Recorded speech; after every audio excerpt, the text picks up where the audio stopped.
Pricing is a sacred act of capitalism. There's a math part to pricing, but the judgment part is much more interesting. You might have been taught that market price is where supply and demand intersect. Now, this model has some really nice features: downward sloping demand curves, elasticities that you can calculate, and economically rational decision makers. But it's not that helpful in managing a real-world business, where people act like people, not economic robots. Daniel Kahneman and Amos Tversky can help us. Kahneman won the Nobel Prize in Economics in 2002. Amos Tversky would have won as well, but he had unfortunately passed away by then. The funny thing about Kahneman winning the economics prize, he's not an economist, he's a psychologist. Tversky too. They argued that human decision-making is a compound system, one part intuitive and one part rational. The intuitive part, they called it System 1, is fast. It's based on beliefs and analogies, and it's our go-to way of deciding things. So the first hurdle you have to clear with your pricing: does it make intuitive sense to our customer?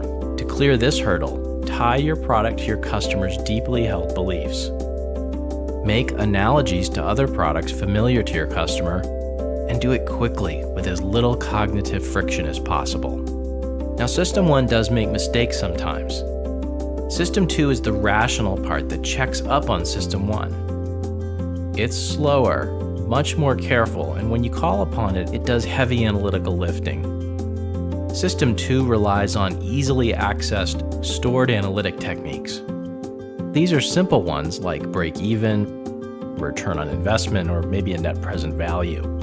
To clear the rational analytic hurdle, anticipate and preempt your customer's analytic process. Do the math for them, and provide the backup so that even a skeptic can see your work.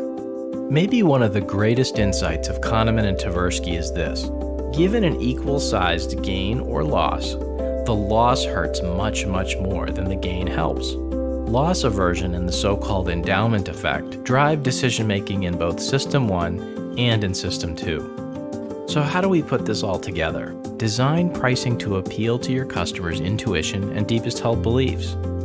You can bolster that intuition by proposing simple analytics based on your pricing.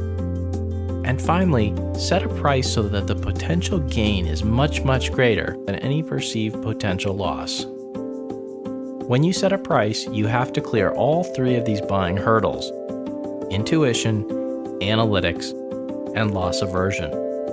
Thank you, Daniel Kahneman and Amos Tversky. You make us better at pricing.